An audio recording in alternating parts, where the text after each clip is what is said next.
नमस्कार, एक बार फिर से आप सभी का तहे दिल से स्वागत है वंदना के हिंदी संस्कृत क्लासेज में।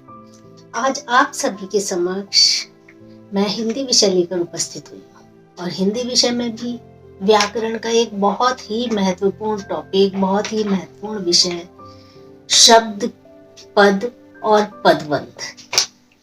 चिल्ड्रन, मैंने बहुत सारे बच्चों को कंफ्यूज होते हुए देखा है कि जो शब्द है वो पद क्यों नहीं है, जो पद है वो शब्द क्यों नहीं है, और पदबंध क्या होता है। इसके बारे में डिस्कस करते हुए, सोचते हुए, और इसीलिए मैंने सोचा कि आज एक वीडियो इस पर बनाया जाए। तो सबसे पहले चलते हैं, शब्द और पद का अंतर क्या होता है ये आपको एकदम क्लियर रूप से स्पष्ट होना चाहिए। शब्द क्या है, पद क्या है और उसके बाद पदबंध क्या है, इस विषय पर आज ये पूरा वीडियो बनने वाला है। बहुत ही इजी, जैसे कि आपको पता है मैं एकदम फर्स्ट स्टेयर से शुरुआत करती हूँ कक्षा की अपने, तो मुझे नहीं लगता कि आप लोगों को कोई डिफिकल्टी होगी मेरी लैंग्वेज समझने में। तो बहुत ही इजी लैंग्वेज में मैं ये समझाने की कोशिश करूंगी कि शब्द क्या है, पद क्या है, आखिर शब्द पद क्यों नहीं हो सकता और पद को हम शब्द क्यों नहीं कहते हैं, और पदबंध क्या है। फिर चलिए शुरू करते हैं इस विषय पर हम अपना आगे का वीडियो। तो सबसे पहले मैं आपको समझाऊंगी कुछ वाक्य में कुछ शब्द, वाक्य नहीं शब्द में ले लेती हूँ। जैसे मैंने लिया कमरा है, यह बड़ा, कमरा है, यह बड़ा। अब ये सारे अलग अलग शब्द हैं, इन्हें आप वाक्य नहीं कह सकते, ठीक है।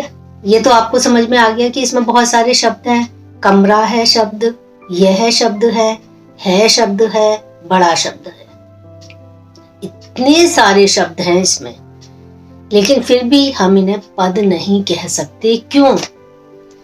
क्योंकि चिल्ड्रन, ये सभी शब्द जो हैं बिल्कुल ही अलग अलग हैं, एक दूसरे से कनेक्टेड नहीं है, इनमें कोई कनेक्टिविटी ही नहीं है, इसलिए ये पद नहीं कहे जा सकते।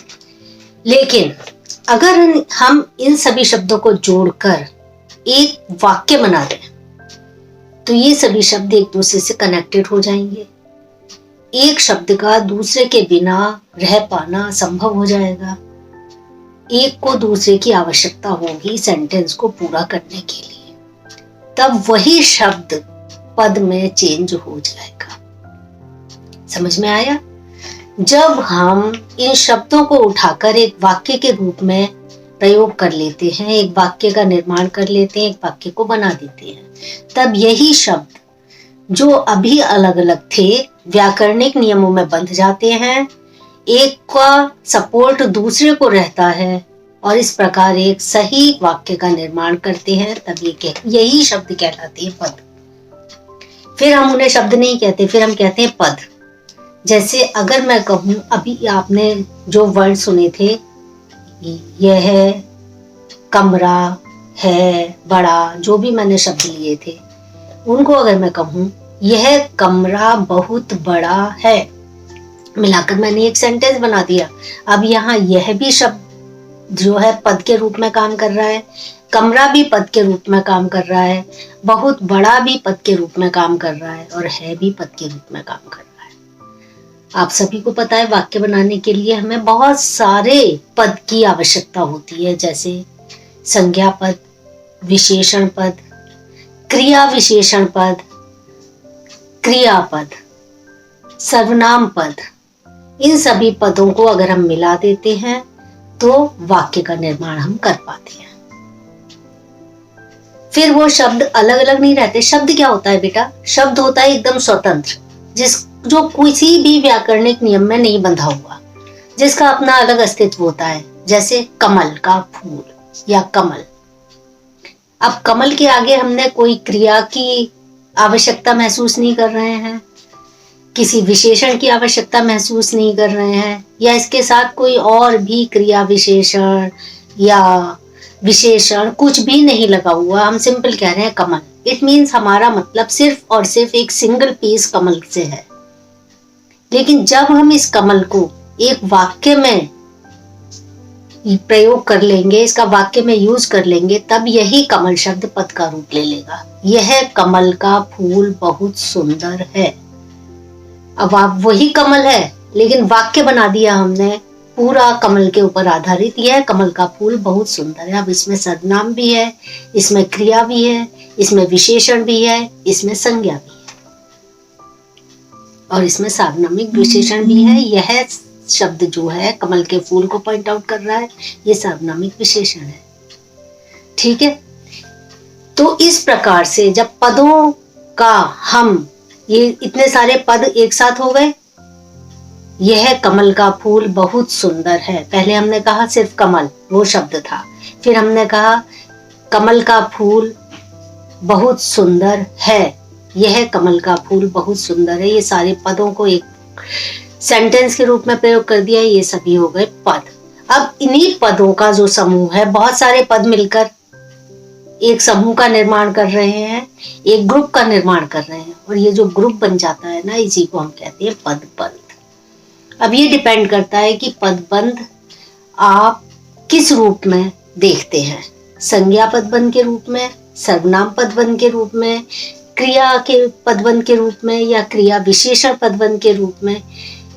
किस रूप में आपको पदबंध चाहिए वो डिपेंड करता है कि जब आपको कोई भी एक सेंटेंस दे दिया जाता है, उसमें एक हाइलाइटेड वर्ड होता है, उसे देखकर आपको पहचानना पड़ता है कि ये संज्ञा पदबंध है, क्रिया पदबंध है, या सर्वनाम पदबंध है, या क्रिया विशेषण है, या फिर विशेषण है, कुछ भी आप कह सकते हैं। ठीक है, वो डिपेंड करता है उस हाइलाइटेड वर्ड पर।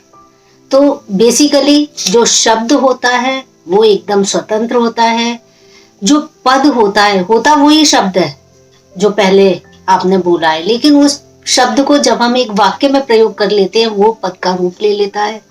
और पद में और वाक्य में जो बहुत सारे पद होते हैं, उनको मिलाकर पदबंध बनते हैं। तो क्लियर है, शब्द क्या है, पद क्या है और पदबंध क्या है, इनमें डिफरेंस क्या होता है। आई थिंक आप सबको ये समझ में आ गया होगा। इसके लिए अगर हम एक और उदाहरण के माध्यम से समझ सके तो बहुत इजी हो जाएगा। अगर मैं कहूं लड़की, लड़की अभी एक शब्द है, हम दूसरा सेंटेंस इसी लड़की पर आधारित करके बनाते हैं, लड़की गाती है। अब लड़की यहाँ पद बन गया, क्योंकि वाक्य में इसका यूज हो गया। लेकिन अगर हम कह दें मेरे पड़ोस में रहने वाली बुद्धिमान छोटी लड़की गाती है, लड़की यहाँ फिर भी है, लेकिन हमने कितने सारे शब्दों के साथ उसे घेर लिया। मेरे पड़ोस में रहने वाली छोटी बुद्धिमान लड़की गाती है, कितने सारे शब्दों के बाद एक लड़की का यूज आया।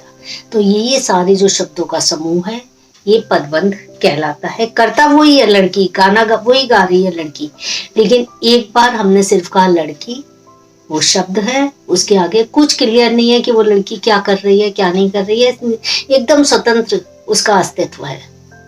लेकिन फिर हमने कहा लड़की गाती है, अब लड़की बंध गई एक वाक्य में, क्रिया के साथ, गाती है क्रिया के साथ उसका रिलेशन हो गया। यहाँ ये बन गया पद, पद का संबंध क्रिया से है। इसके बाद हमने बहुत सारे विशेषण, सर्वनाम, संज्ञा सब कुछ मिलाकर एक समूह तैयार कर दिया उस लड़की के लिए, वो बन गया पदबंध। क्लियर है? आशा करती हूँ आपको ये शब्द, पद और पदबंध तीनों का अंतर प्रॉपर वे में समझ में आ गया होगा। अगर ऐसा है तो एक बार मेरे वीडियो को जरूर देखिए, सब्सक्राइब कीजिए, शेयर कीजिए, कमेंट कीजिए, लाइक कीजिए, और जो कुछ आप देखना चाहें उसके बारे में मुझे बताइए। नेक्स्ट वीडियो में मिलती हूँ। Till then bye bye.